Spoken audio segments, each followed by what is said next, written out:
The unseen hand. Gold was never the hunger. Gold was what lesser men counted when power refused to answer their names. When the perfect tools returned to Loudwater, Lash Zingari accepted his reward with less ceremony than his companions. His house stood near the western wall, narrow and respectable from the street, but fitted with the features that mattered. A cellar with 2 exits, a roofline that touched 3 neighbouring shadows, and an old well that opened into forgotten tunnels below the city. To the folk of Loudwater, he became a discreet servant of Archbishop Wick Tallowman and the priests of Istar. When relics vanished, Lash recovered them. When threatening letters appeared beneath cathedral doors, Lash learned who had written them.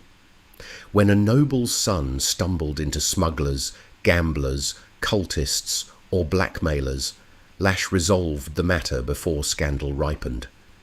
Wick called him a problem solver. Others gave him quieter names: the bishop's knife, the grey confessor, the man at the back door.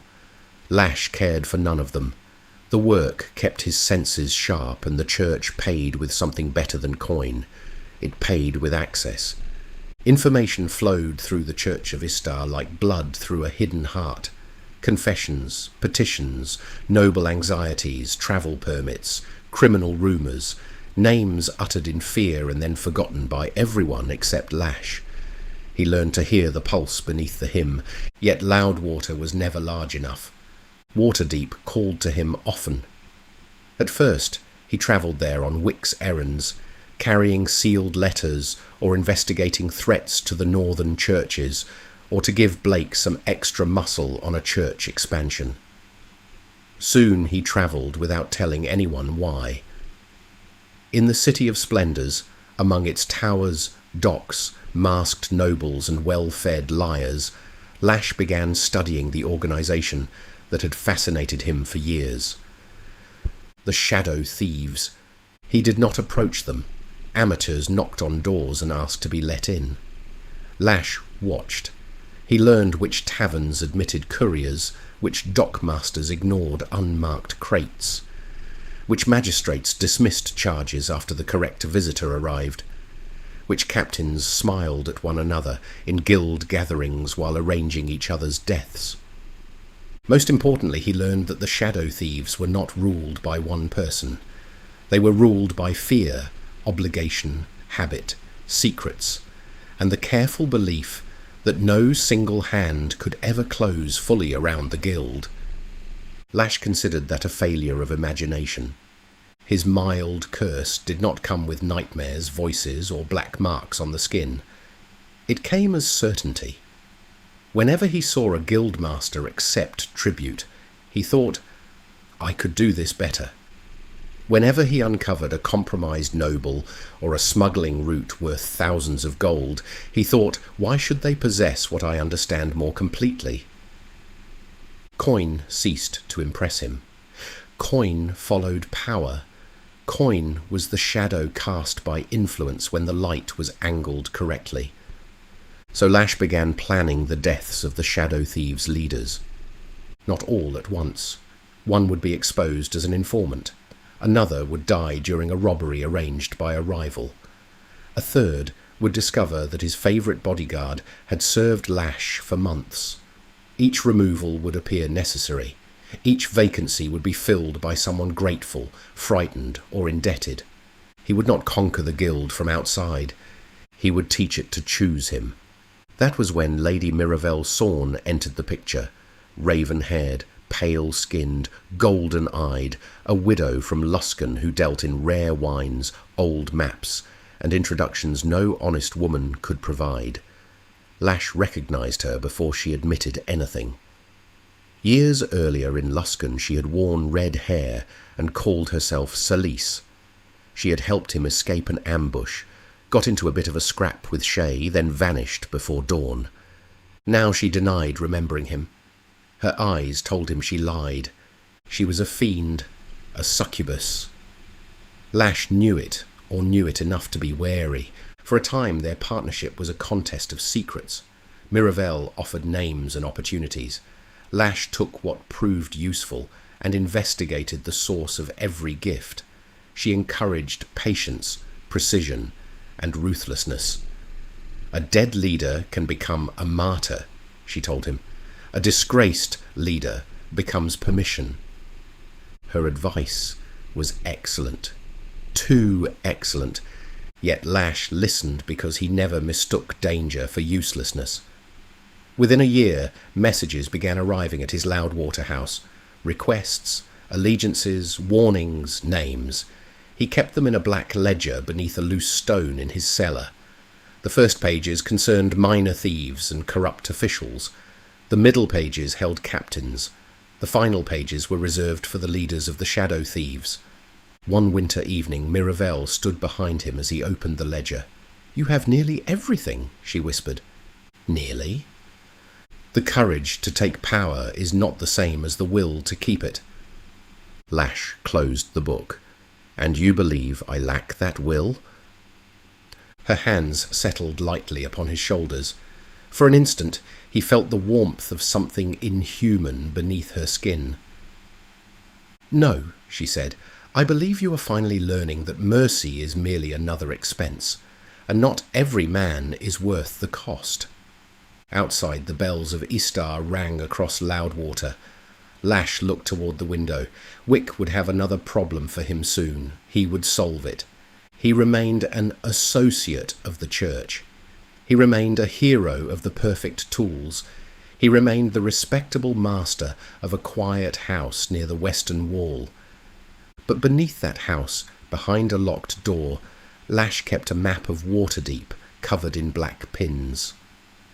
At the centre stood the symbol of the shadow thieves. Lash removed it and replaced it with a silver pin of his own. The knife at her throat. Some bargains are signed in ink, some are signed by the decision not to cut. It was in Waterdeep, during a rainstorm that turned the rooftops black and silver, that Lash finally ended the game of pretending. Mirabelle had taken rooms above an old counting house near the Dock Ward, a respectable address for a widow with investments. The chamber was warm despite the rain, lit by dying candles and the red glow of coals beneath a marble hearth. Silk curtains stirred in a draught from the window. Beyond them, Waterdeep murmured in darkness. Lash lay beside her, still asleep. Mirabelle watched him for a long while. Her fingers traced idle circles over his chest, and her eyes gleamed gold in the candlelight. "You are so close," she whispered, believing him lost to dreams. So very close. All that discipline, all that hunger, all that useful restraint. My master would find you interesting, dangerous perhaps, but interesting. The words had barely left her lips before Lash moved. One moment he lay motionless beside her. The next, Mirabelle was on her back with his weight pinning her down, one elven dagger pressed beneath her jaw. The blade was narrow, elegant, and perfectly placed, not deep enough to cut, deep enough to promise. For the first time since he had known her, Lady Mirabelle Sorn looked startled. "Lash!" "No," he said softly. "No more names that are not yours." The room went still, except for the rain. "You mistake intimacy for permission," Lash said. "You mistake patience for ignorance. You mistake curiosity for weakness." The dagger's edge touched her skin. "Show me what you are." Miravelle's expression hardened. "I am exactly what I told you I was. You were Celise in Luskan, red hair, cards marked with infernal flourishes. You vanished before sunrise. Now you are Lady Mirabelle Sorn, widow, investor, patroness of old maps and useful men." Her eyes flashed. "You watched too closely." "I always watch closely." "Indeed. Then perhaps." Her beauty deepened, unfolding rather than changing. The candlelight dimmed and changed to a subtler hue. Her eyes became molten gold. Her voice softened into something meant to slip past thought and settle directly into desire. "Lash, beloved," she whispered, "put the knife down." For an instant, the room seemed warmer, sweeter. The rain sounded distant. Her words curled around him like perfume and velvet. He slapped her across the face, not wildly, not in rage precisely. The charm broke like glass. Miravel stared at him, stunned not merely by the blow, but by the insult of failure. "I have been blessed by Istar priests," he said, "warded against enchantment. Blake thought it prudent considering what I do. You will not charm me. You will not bend me. You will not make me kneel." A thin line of blood appeared beneath the blade. The illusion of the Waterdavian widow peeled away. Her skin became flawless and faintly luminous. Subtle horns rose from her brow, curved like polished onyx. Shadowed wings unfurled behind her, cramped by the bedchamber walls. Her fingers lengthened into delicate claws. She was still beautiful, more beautiful, but no longer human. "Fiend," Lash said. "You sound disappointed." "I sound correct." "You have no idea what you are threatening," she said, in a lower tone that implied danger.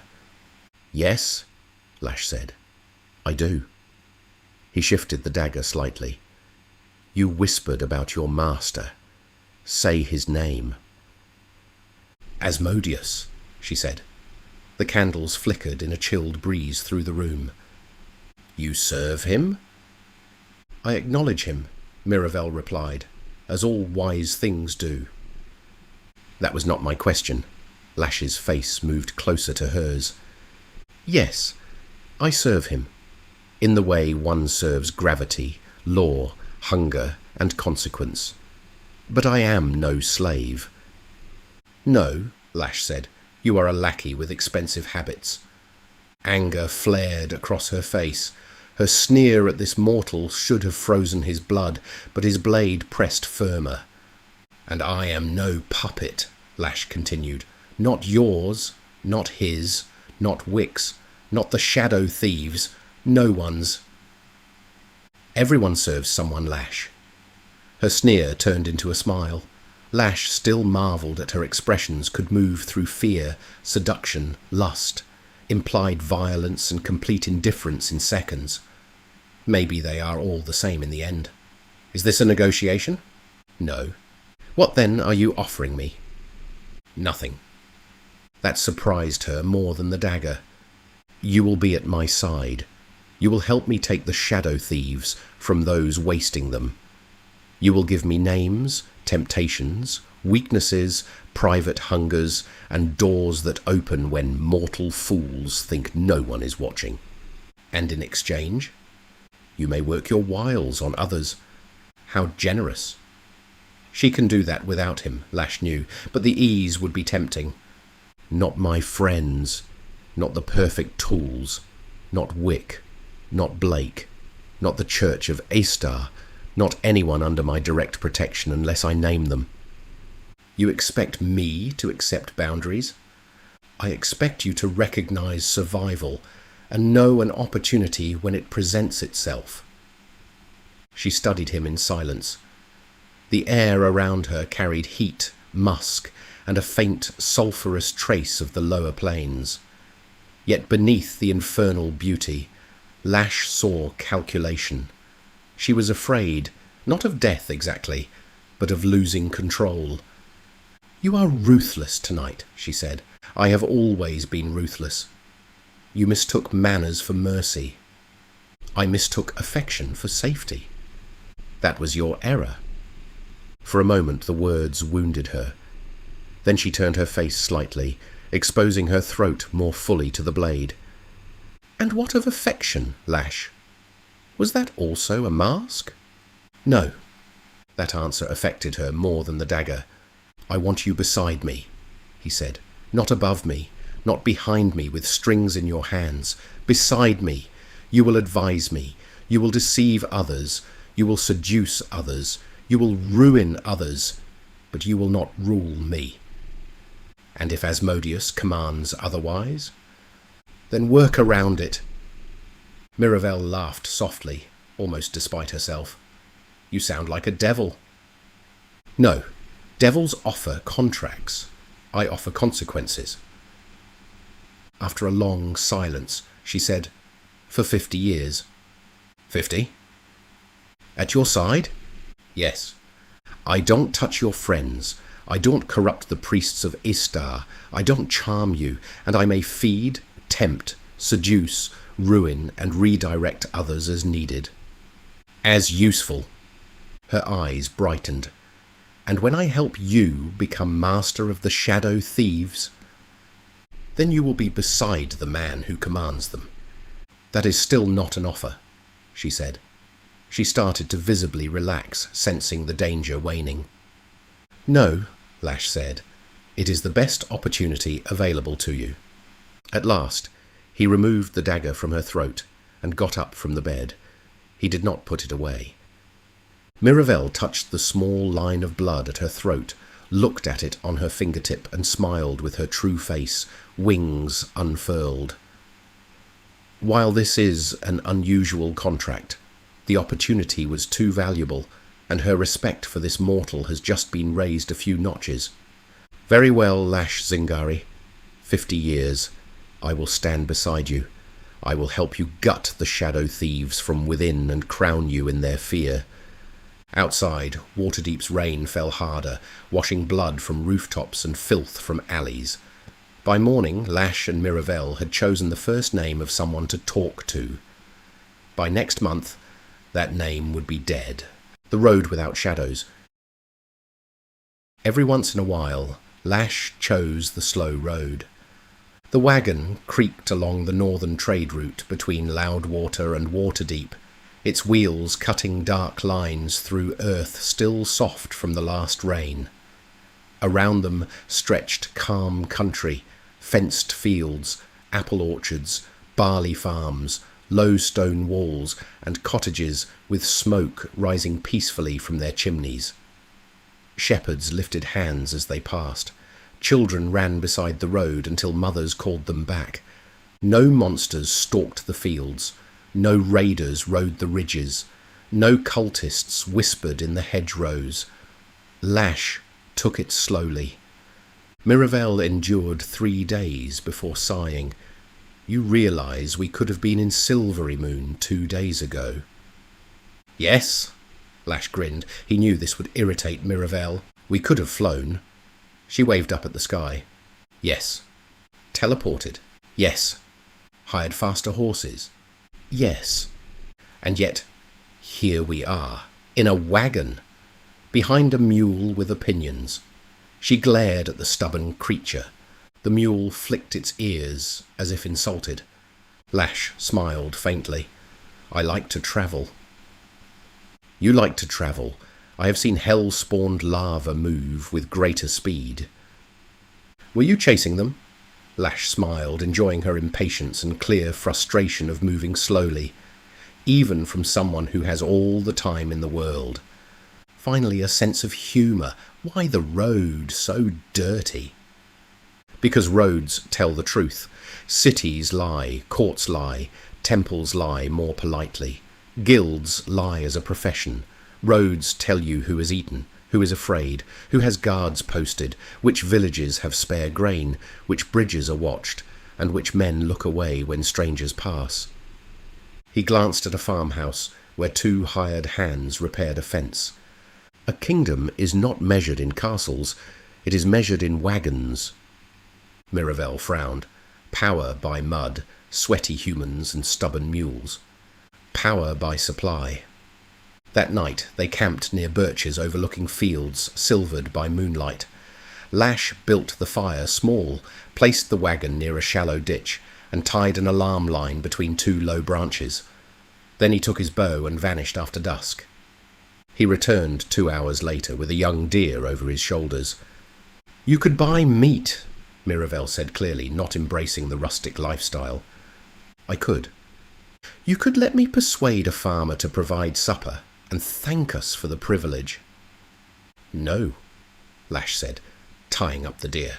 He dressed the deer beneath the moon and cooked venison over coals with salt, some wild thyme and black pepper. Mirabelle ate for the theatre of it, though she did enjoy the tastes. Lash ate because he had killed it, cleaned it, cooked it, and knew precisely what it was. Near midnight she woke him with a touch, not soft, warning. "We have a guest," she whispered. Lash's eyes opened at once. He heard it then. A stick prodding the campfire outside, not feeding it, not tending it, announcing presence. No one should have gotten that close without detection. No one except... He slid one dagger into his hand beneath the blanket. "How many?" "Enough," Mirabelle said. "That is not a number." "No, it is an assessment." Lash rose and stepped from beneath the wagon, ready for violence, but showing he is unafraid. A woman sat across the fire. Drow. She was young by the measures of her people, but already carried herself with the precise stillness of one raised among political knives. Her white hair was braided with dark silver rings. Her spider silk cloak took the firelight like oil on water. Light elven chainmail could be seen below her underdark travel leathers. A hand crossbow rested near her knee, neither aimed nor hidden. That meant she had other weapons. Lash saw none of the others at first. Then his eyes adjusted. A shoulder behind a tree, a pale hand beneath a cloak, the outline of a helm near the ditch, a spider-shaped brooch catching moonlight. Many drow, silent, spread in a half-circle. He crouched by the fire and warmed his hands. "And you are?" "You know who I am," the drow said. "I suspect I know whose arrogance you inherited." "I am Zestra Mizrim, second daughter of House Mizrim, daughter of matron mother Ilvara Mizrim, blood of a house that has endured ruin, insult, and opportunity." "You brought a great deal of opportunity with you." Lash glanced around at the darkness surrounding them. "They are insurance." "No," Lash said, "they are witnesses." Her smile sharpened. "Are you afraid, rogue?" "At the first hum of a crossbow string, I am gone. Your bolts will strike bedroll, canvas, or each other. Then I will find you later, then you will have fewer witnesses." The shadows listened. "My mother said you were irritating. She underpraised me. She also said the perfect tools negotiated a debt." There it is, Lash thought. The debt negotiated to get the final token, negotiated in the throne room of House Mizrim and over the body of the former matron mother. Zestra produced a black metal token marked with House Mizrim's sigil and tossed it beside the fire. Lash did not pick it up. "House Mizrim comes to collect," she said. "The perfect tools paid many debts in Menzoberranzan." "And incurred others?" Zestra's eyes flashed, obviously remembering the day. Mirabelle emerged beside Lash, wrapped in a dark cloak. "Menzoberranzan sends daughters to beg on country roads now." She yawned and knelt by the fire. She looked a bit different, a bit more country than before. The drow's gaze snapped to her, her gaze taking in this woman. "Menzoberranzan sends daughters where males, merchants, and cowards fail. Know your place." "Oh, I know it." Marivelle spoke in a low tone that carried a message to this drow priestess. Lash lifted one hand. "Speak plainly enough to be useful." Zestra's jaw tightened and turned back to Lash. The city suffered after the demon incursion. Houses fell, trading partners were destroyed, storehouses burned, tunnels collapsed. Old routes became hunting grounds. The fungal forests were corrupted. Roth herds were slaughtered or twisted into things that had to be burned. "You need trade." "I require arrangements." "You need trade." "Yes." The word cost her something. Drow are used to setting demands, terms, debts, and costs. Lash surmised why this daughter was sent. She is young, very young, to be sent so far. She probably has not built up the centuries of pride, spite, and other nasty habits of other centuries-old drow. Their pride would prevent them from making this kind of ask, but a younger drow, almost still a child, could have some sincerity and legitimacy. Ilvara is as wise as she is cunning. This one is also expendable, as she is the second daughter. House Mizrim can provide zirkwood, raw and finely crafted. Panels, beams, carved screens, crates, weapon hafts, various drugs. No drugs. Spider silks. Zestra looked a bit perplexed, her inexperienced mind working out if this was appropriate. Lash continued, spider silk for clothing, bolts of raw silk, dyed and undyed. And what does the great house need from my humble person? Iron. She looked as though he had asked her to kneel. Worked iron, raw ingots, nails, hinges, tools, mining picks, saws, forged chains, food stores suitable for long transport, salted meat, grain, dried fruit, oil, lamp fuel, medicinals. You need everything. We need select materials. You need everything, Lash repeated. Miravel studied Zestra, studied her in a way like a cat studies a mouse, patient but with intent. How hungry is the city? The drow did not answer. Lash saw Zestra move to rebuke Maravel, then her face changed, either realizing Maravel was not what she appeared, or something like despair. She was not practiced at this, maybe also why she was sent. How hungry? Lash asked. The useful are fed enough to remain useful. And the rest? Silence. Then, chattel slaves are culled. Culled how? Marival asked. She was either curious or twisting the knife in an open wound. Hatred entered Zestra's face, not because she insulted her, but because she forced truth from her before witnesses. Boiled, she said in a slow, almost monotone voice, in stews, fed to other slaves, the drow eat what real food remains. Even Miravel was quiet. You are desperate, Lash said. We are practical. You are desperate. Lash noted with a certainty not typically used on drow. He stood before the hidden crossbows. I will arrange channels. No drow caravans, no house colours, no priestess banners, no spider sigils. Goods move through Luskan. Luskan? You know it? We know the name. Filthy, corrupt, useful, and accustomed to looking away. What share? 60%. The drow laughed, cold and insulted. You overreach. You came to my fire, Lash stated matter-of-factly. You think desperation makes us stupid? No, I think desperation makes you available. They fought with numbers until pride surrendered to need. 60 became 50, 50 became 40, and in the end, Lash settled on 30%, with all surface routes, ledgers, factors, and exchanges passing through his structure. No, slaves, Lash said. Zestra blinked. What? What caravan didn't collect slaves? No living cargo, no prisoners, no surface captives. Slaves draw paladins, harpers, priests, heroes, and sentimental idiots with swords. Nails do not. After a long pause, she inclined her head. Acceptable. Zestra motions to the darkness, and another drow, a male, probably a wizard, handed her a strip of spider silk like paper with silver runes. Our agreement. Drow do not take kindly on a merchant's treachery or betrayal. She left a strip of spider silk marked in silver cipher beside the fire. Lash grinned. Marival spoke up. No, they save their betrayals for the nobility. In 4 weeks, be in Luskan at the Broken Oar counting room. Ask for a grey ledger under the name Jal Bainund.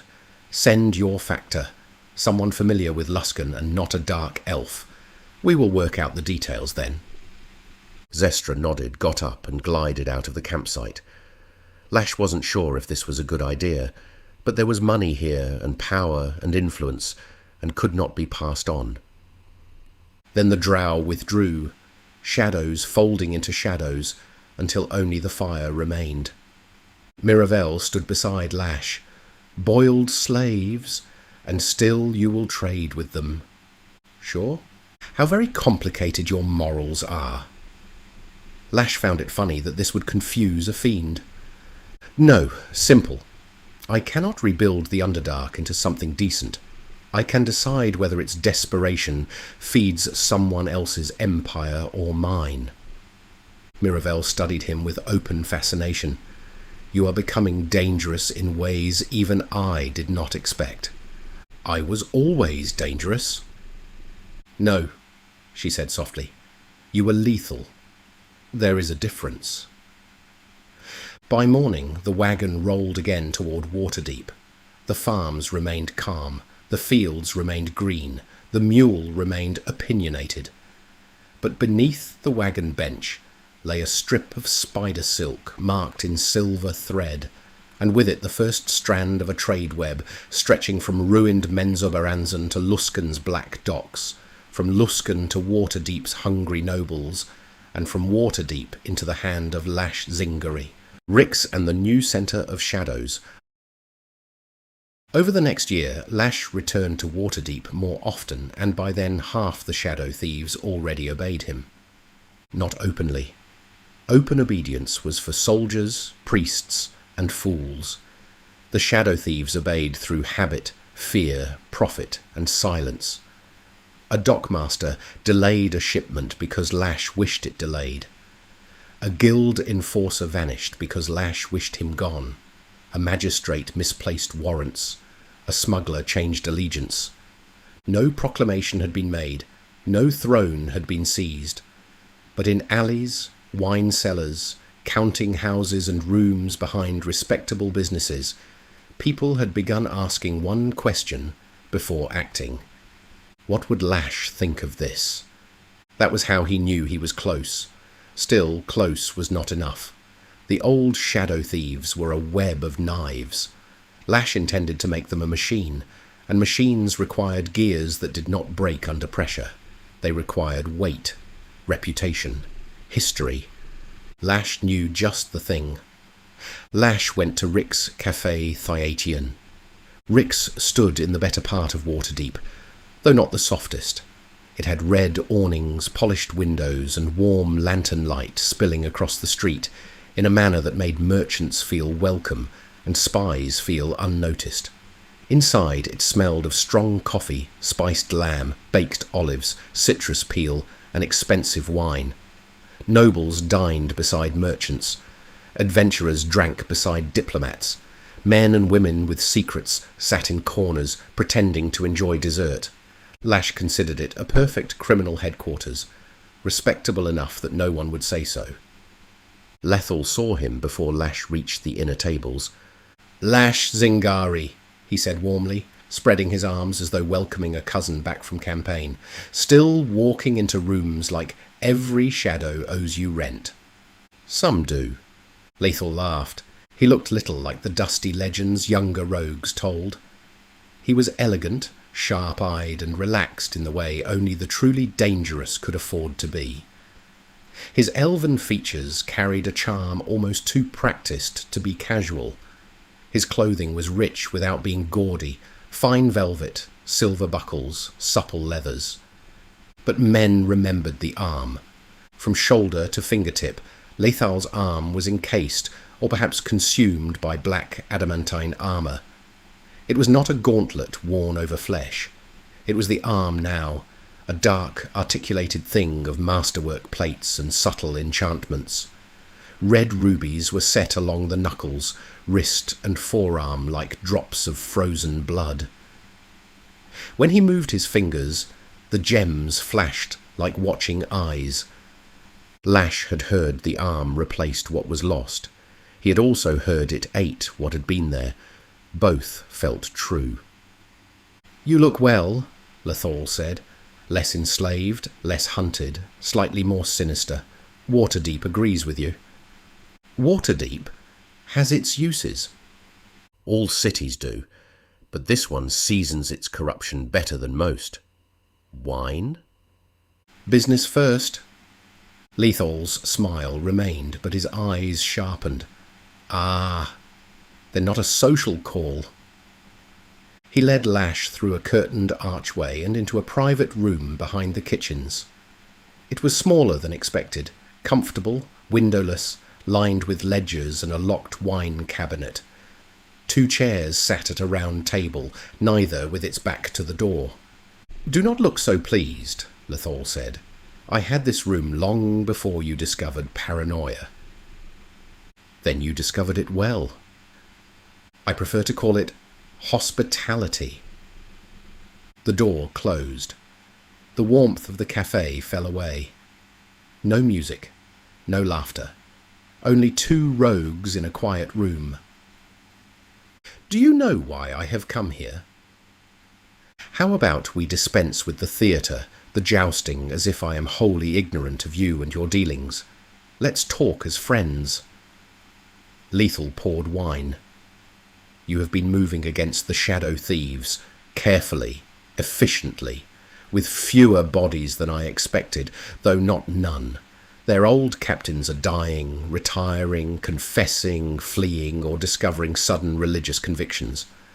"Does that concern you?" Lash asked, taking a sip of the rather magnificent wine.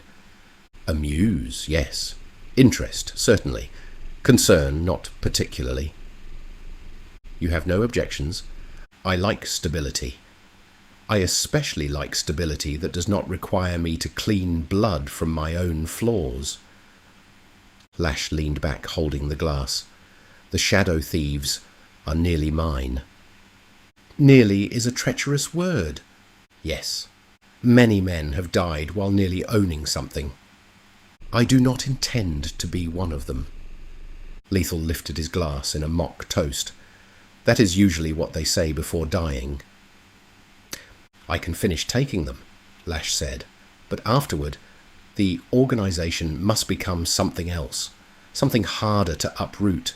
Not merely gangs, burglars, extortionists and smugglers under a shared name. That structure is too weak. And what would you build instead? A network. All thieves say network when they mean gang with better manners. I mean trade houses, shipping concerns, warehouses, information brokers, moneylenders, security companies, religious charities that never realise who moves goods through their kitchens, respectable businesses owned by respectable people who owe us everything." Lethal smiled slowly.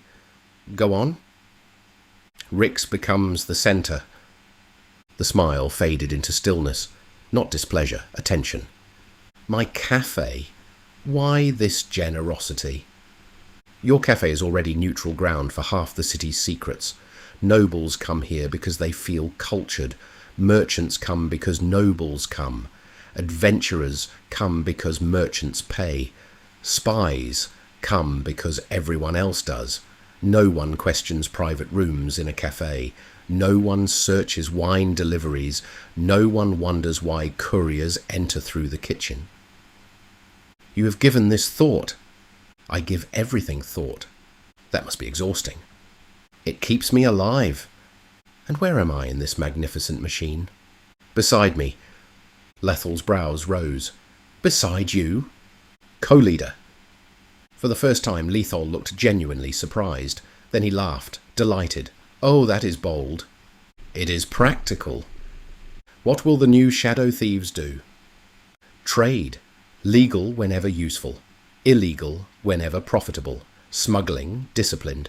Extortion, selective. The old guild bleeds shopkeepers because they are easy. That is stupid. Small people squeal loudly and pay poorly.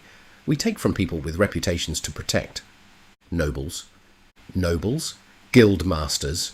Corrupt priests outside Istar's concern. Foreign agents. Merchant princes. Men who own summer houses and ugly secrets. Blackmail, then. Blackmail is taxation on hypocrisy. Lethal laughed. I may embroider that on a napkin. And information, Lash said. To whom? To us first. Buyers second. The Church of Istar third. Ah, the Church receives information on demonic cults, undead movements, threats to Loudwater, Waterdeep and Istar's temples. They do not receive our ledgers. They do not command our people. They do not interfere in trade. And your current partners? Lash was silent. The widow? Lethal asked. She is my concern. Lash responded defensively. Well, she is a bit odd, if you take my meaning, and if we are to be partners, I need to know what I am dealing with. She is a succubus. Lethal nodded as though confirming the quality of suspicious wine. That explains the eyes. Tamed? Lethal grinned at the idea. Hardly. We have an understanding that doesn't include my soul or anyone else's close to me. Sounds delightful, if foolish, he concluded. I sense another partner here. House Mizrim. Drow. Yes. Menzoberranzan. Yes, they are desperate. Demon ruin. Broken roots. Corrupted stores. They need iron, tools, food and rebuilding supplies. In exchange, Zirkwood, spider silk, underdark luxuries and long-term access to a starving market. Through Luskan. Lash mistook Lethal's silence for concern. I know your blood is elven. If this is a problem... Lethal waved him off. Spare me surface elven tragedy. Where I am from, there are no drow lurking beneath every ancestral poem. I do not carry Evermeet's nightmares in my pockets. I have known drow killers, drow fools, drow exiles, and drow women who would poison tea out of boredom. I judge them individually when possible, profitably when not. You have no concern? Oh, I have many concerns. Moral outrage is simply not one of them. In fact, this makes your proposal much more interesting. Why? Because desperate cities are magnificent customers.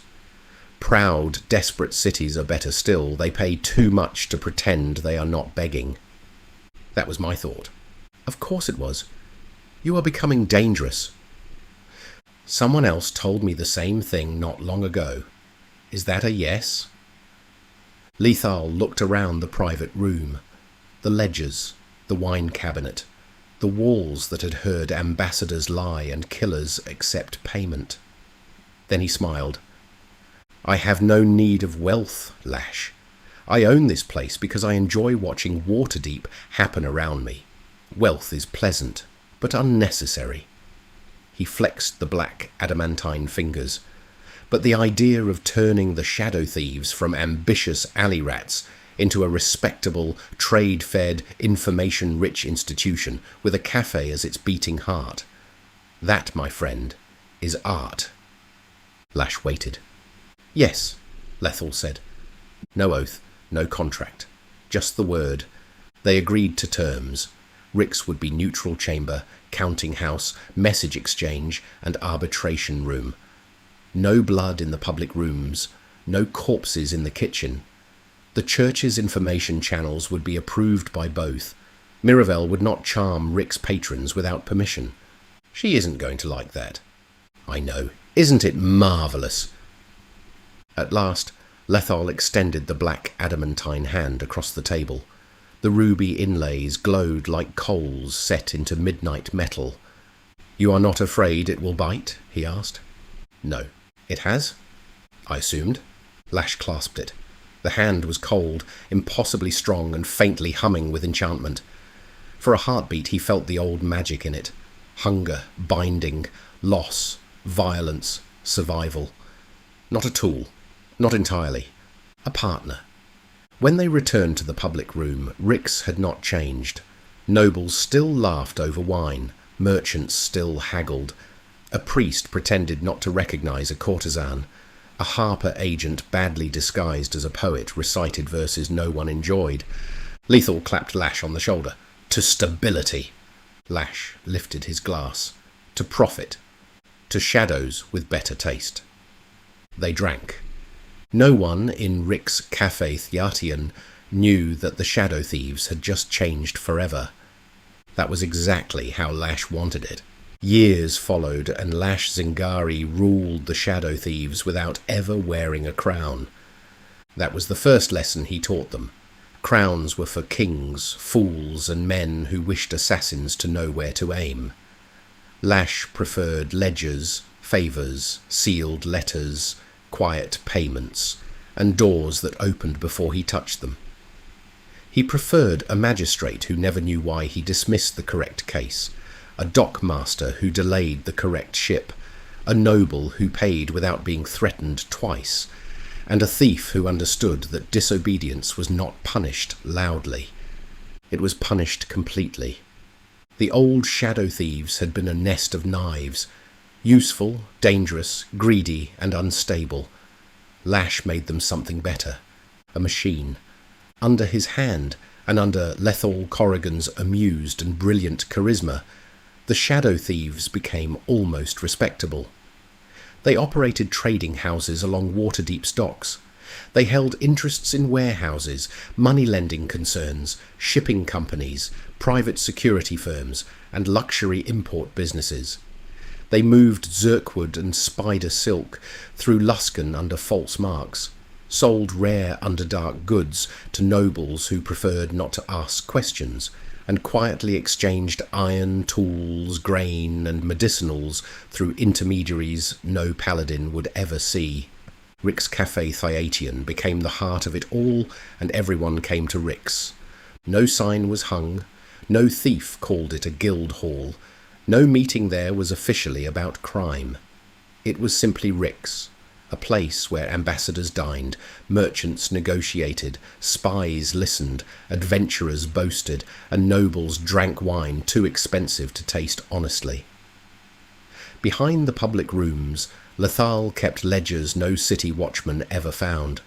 Beneath the cellars, messengers changed cloaks, coin changed ownership, and secrets changed the fate of men. Lethal loved it. He had never needed wealth. What delighted him was elegance, systems, watching arrogant men dance to music they could not hear. Together, he and Lash became unlikely rulers of a shadow empire. Lash was cold focus, patient hunger, and perfect memory. Lethal was charm, history, humour, and the kind of danger that smiled while deciding whether a man was still useful. They sometimes argued, but rarely foolishly. Lethal restrained Lash when ruthlessness threatened profit. Lash restrained Lethal when amusement threatened discipline. Between them, the shadow thieves prospered. Extortion did not vanish. It became selective. Blackmail did not lessen. It became refined. Smuggling did not stop. It became organized. Assassinations were done on those polite people would not miss. Information became the true coin of the new order. The Church of Istar received what Lash decided it should receive: names of demon cults, movements of undead relics, threats against temples, dangers to Loudwater, Waterdeep, Silvery Moon, and the scattered faithful. The Church did not command the shadow thieves. The shadow thieves did not corrupt the Church. That line Lash kept. Mirabelle understood those lines better than anyone. At first, she participated as agreed, a partner, a weapon, a lover when it pleased them both, an advisor when her insight proved useful, a temptation sent into rooms where Lash required men to make poor decisions. She broke rivals without touching them. She turned guild captains against one another with 3 sentences and a glance. She drew confessions from men who believed themselves disciplined. But she did not charm Lash. She did not charm Lethal. She did not touch Wick, Blake, or the Church. Over time, to her own bewilderment, she stopped wanting to. It did not happen quickly. Succubi were not made for gentle devotion. Their hungers were old, predatory, and beautifully cruel. Mirabelle still fed, still tempted, still ruined those Lash gave up to her. Murderers, slavers, traitors, cultists, brutal men with soft public faces and foul private appetites. She took souls from those Lash judged worthy of losing them. And yet she began to linger, not because she was commanded, not because Asmodeus wished it, because she chose to. Somewhere along those years their arrangement became a life. Somewhere after that their life became love. Neither admitted it at first. Lithal noticed, long before either spoke it aloud. One evening, after Mirabelle left the private room at Rick's, Lithal glanced at Lash over a ledger and said, "You have become sentimental." "No." Lash kept reading. "Yes. No. She rearranged your knives yesterday. She placed them incorrectly. You noticed only after thanking her." Lash closed the ledger. Lethal smiled. "Tragic." Later, Mirabelle bore Lash a daughter. The child appeared human at birth, though with faintly elven features inherited from her father, a slight sharpness of ear, graceful bones, the wistful calmness. She bore no horns, no tail, no wings, no infernal mark upon her skin. Only her eyes betrayed anything unusual. Gold. Mirabelle named her Lash Zingari, though Lash called her Sella. The birth changed Mirabelle most. She held the child with a terror she had never shown before, not fear of danger, but fear of tenderness. She, who had stolen vows from saints and desire from kings, did not know what to do with a creature who wanted nothing from her except warmth. She learned, and for once, in all her long existence, she felt a love that she had never known, and she wept. That was when Asmodeus came, not with thunder, not with flame, not with infernal trumpets. He appeared one evening in Miravelle's private chamber, while Lash was away and the child slept in a cradle of dark polished wood. He wore the shape of a nobleman, beautiful ruby-crowned cane in hand, perfectly dressed, perfectly composed. His eyes held all law, all tyranny, all patience. Mirabelle knew him at once. She knelt. "My lord." Asmodeus looked toward the cradle and leaned over the sleeping child. "She is remarkable." "She is mine," Mirabelle said, a hint of terror and danger in her voice. "Yes," he said softly, "and his." "I have not failed you." Mirabelle almost had a pleading tone. She knew the Lord of Nessus was not a rash actor, but he could extinguish her, Lash and her baby, in the space between heartbeats. "No, you have not." His eyes passed over the child, almost with affection. "I have not betrayed your name." "Indeed not." The Lord of the 9 Hells studied her. "But you love him, and you love her." Mirabelle said nothing. The silence answered. Asmodeus took a step closer to the cradle. Selene slept beneath a grey blanket, one tiny hand curled near her face. Mirabelle rose slightly without meaning to. Asmodeus noticed. For a long moment the room became very still. Then he smiled, almost gently. "Your nature was not made for this," he said. "I know. You were fashioned, fallen, and refined for hunger, for temptation, for the art of turning longing into chains. Love is dangerous to such creatures." "Yes," she put a hand on her chest. "It is so different. Something has changed. You know generosity, belonging, love, tenderness. That makes you hesitate. It makes you imagine that choice absolves appetite. Perhaps another hand has touched you here. I do not ask absolution." "No," Asmodeus said, "and that is why you remain useful." He turned again to the cradle. "Oh, she is a dear, isn't she?" Then a sternness crept into his voice. "You have not resisted me entirely, Mirabelle. Do not flatter yourself with rebellion. Do not entertain defiance. You have more to lose now than mere existence. But neither have you surrendered yourself stupidly to sentiment. Lash has taught you more about mortals than many devils learn in a century. Miravel did not know whether that was praise or warning, perhaps both. As for the child, Asmodeus stood up straight, the ruby on his cane glowing. She will be favoured. Miravel went still. She will not be taken from you. She will not be marked without purpose, but she is born of a rare arrangement, mortal ambition, infernal hunger, disciplined restraint, and a bloodline touched by shadow. She will draw eyes, mine among them.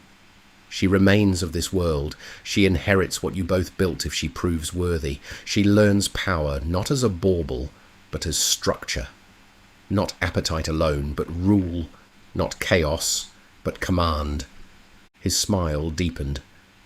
And when choices come, she will remember who watched over her cradle. Miravel closed her eyes. It was not mercy. It was not damnation. It was interest. From Asmodeus, interest always comes with costs. I understand, she said, and remember this gift. You may be free, but you are not unbound. Then he was gone. Only the faint scent of brimstone and roses remained. When Lash returned, she told him everything. He listened in silence. When she finished, he looked down at their daughter and said, "Then we make her strong enough to choose." Selene grew beneath the eyes of rogues, priests, and merchants.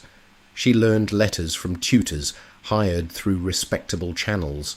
She learned numbers and knives from Lash, who taught arithmetic through trade routes, bribes, and wine inventory. She learned manners from Miravel, which made her terrifying at social functions by 13, disarming and devastating all who were exposed to her charms. From Wick's priests, she learned the hymns of Istar. From Rick's, she learned that every room has a second conversation beneath the first. From Lethal, she learned that charm without purpose is noise. Those of the perfect tools that visited, she enjoyed Dickerson's company the most. He taught her songs and spoke of tales and truths her father was reluctant to speak of. Dickerson would clap Lash's back to Lash's irritation. "Are you sure she is related to you? She has none of your sour mood and piss-poor disposition." More years passed. Lash stepped back more and more. Sella took her father's role without missing a beat. This was a business, and she had spent 30 years as part of it. Lash stepped back, not because he had been defeated, not because rivals forced him out. He retired because he had won. The Shadow Thieves belonged to the structure he built. Rick's remained the heart. Luskan remained the black artery. Waterdeep remained the shining mask. Loud Water remained the quiet conscience he never fully abandoned. Lethal continued as co-ruler, delighted by the challenge of guiding Selene into command. "She will replace you better than you deserve," Lethal told him. That was the intention. How irritatingly healthy. Selene took power without ceremony, as her father had taught her. No crown, no public declaration. Only the quiet adjustment of ledgers, routes, names, payments, and fears. The machine continued. Lash returned to Loudwater. His house near the western wall remained much as it had been, though the hidden exits had improved, the cellar expanded, and the old map room converted into something warmer. The black pins had been removed from the Waterdeep map years before. In their place hung framed trade charters, old letters from Wick, a small painting of Rick's Café Thyatian, and a child's first clumsy drawing of a mule from a long-ago wagon road. On an autumn evening, Lash sat near the hearth, drinking some of Rick's best with Miravel beside him. Outside, Loudwater's bells rang softly. Age had touched him at last. He was 98 now, middle-aged by half-elf standards, but as they say, it isn't the age, it is the mileage. His hair had silvered somewhat. His hands were still steady, but not as swift. The daggers remained nearby, because some habits were not meant to die. Miravel looked unchanged to mortal eyes. Lash knew better. She too had aged, just differently. Softer pauses, older silences, a fondness in her expression she no longer hid. 50 years, Lash said. 52 if one counts the unpleasant beginning. I count from the agreement. Of course you do. You always did love terms. You kept them. Mostly. Enough. You built something extraordinary, she said. We built it. That surprised her even after all these years. I would not have taken the guild without you, Lash said. Not as cleanly. Not as completely. You saw hungers I missed. You opened doors I could not see. You taught me where desire could do what fear could not. That almost sounds like gratitude. It is. How unsettling. You earned it. For a time they watched the fire. Then Mirabelle asked the question she had avoided for decades. What happens to your soul? She said it like it was an object. Maybe to her it was, like a coin. The question settled between them with more weight than any dagger ever had. I do not know, Lash said. You could. True. There are powers who would bargain. Yes. I could ask. No. Her expression tightened. I do not mean chains. I know. I do not mean to sell you. I know. I mean only that I could try to keep you. Lash reached for her hand. Her fingers were warm. They had not always been. I will leave it to Istar, he said. She looked wounded by that. After everything? Because of everything. You truly believe? Yes. In judgment? Yes. In mercy. He was silent a moment. Then he nodded. Yes. That is dangerous faith for a man like you. I know. The church may not know what to do with you. Wick will argue on my behalf. Wick has passed on. Blake too. They are with Istar. Perhaps they will put in a good word. Perhaps. And if Istar refuses, then I will have earned refusal. Mirabelle looked away. I hate that answer. I know. It is so terribly mortal. Yes. And stubborn. Yes. And yours. Yes. She closed her eyes.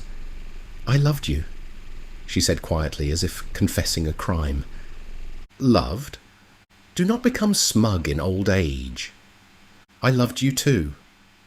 Her hand tightened around his. You were not supposed to. No. Neither was I. No. You know, you have everything. You aren't dying. What now? I like to travel. Marival sighed, smiled, and put her head on his shoulder. Outside, the city continued. Priests prayed. Merchants counted coin. Thieves considered whether certain doors were worth opening. Somewhere far away, in Waterdeep, Rick's Café Theatian glowed with lamplight, while Lethal and Selene ruled over a kingdom of whispers. Lash listened to the bells until they faded. He had been a slave, a scout, a thief, a hero, a criminal lord, a servant of priests, a partner of rogues, a lover of a succubus, and father to a daughter with golden eyes. He had taken the shadow thieves and made them endure. He had drawn lines. He had crossed others. He had won. At last, Lash closed his eyes beside Mirabelle and let the fire warm the room. No crown, no confession, no bargain. Only the quiet house in Loudwater, the woman beside him, and whatever judgment waited beyond the last shadow.